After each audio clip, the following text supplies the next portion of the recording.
Hello, my people. I was having my favorite curry and it spilled over my t-shirt.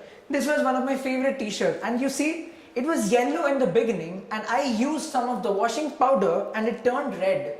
I don't know what to do about it.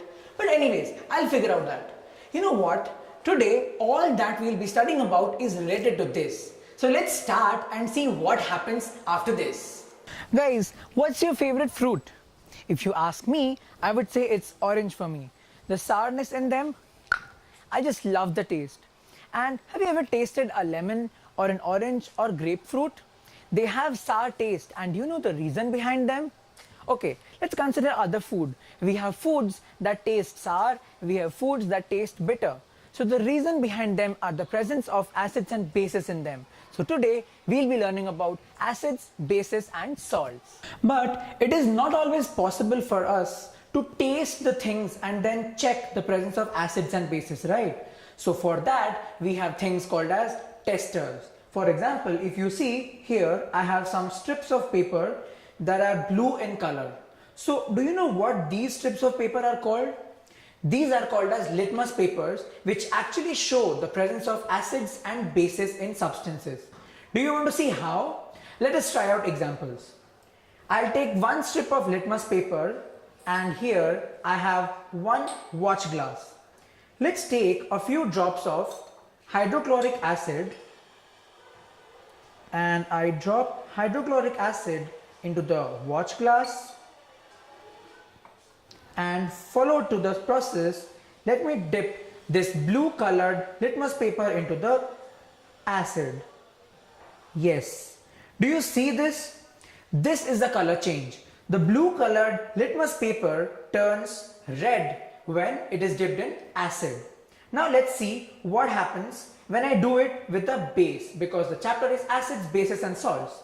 So I have another watch glass and I'll take some drops of sodium hydroxide here in this watch glass, and let's see what happens. I'll take another strip of blue litmus paper and when I dip it into the base, no color change. I mean, it's just the litmus paper being wet. So what do we infer? We infer that when a blue litmus paper is dipped into acid, it turns to red, and when a blue litmus paper is dipped into base, it has no color change.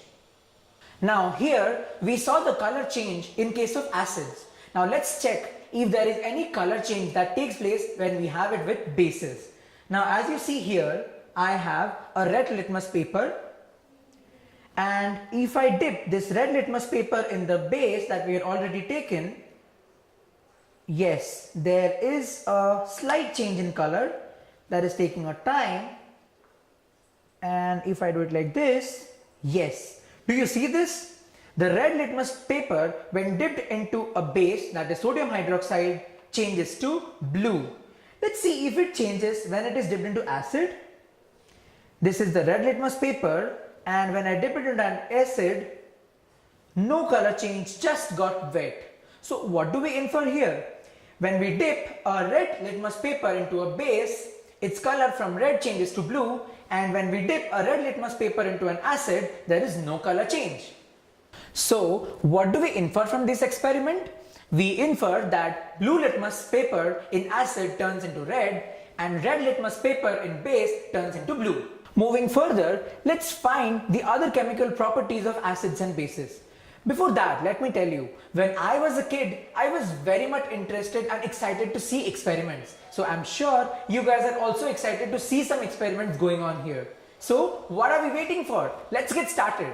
Let's move further and see the action of other indicators. For example, here I have some phenolphthalein solutions, and whenever I add some drops of phenolphthalein here in one glass and here in the other watch glass, let's see what happens when I add a few drops of hydrochloric acid into it.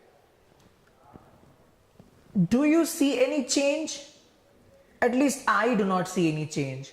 So when acid is acted with phenolphthalein, we do not see any change. When it comes to a base, sodium hydroxide, yes, do you see that? there is some color change, and this is the property of an indicator, and this shows that there is base in this. So in this experiment we see the indicator phenolphthalein showing its change of characteristics when added to acid or base. We have foods that taste sour, we have foods that taste bitter. So the reason behind them are the presence of acids and bases in them. These are called as litmus papers, which actually show the presence of acids and bases in substances. When a blue litmus paper is dipped into acid, it turns to red, and when a blue litmus paper is dipped into base, it has no color change. When we dip a red litmus paper into a base, its color from red changes to blue, and when we dip a red litmus paper into an acid, there is no color change.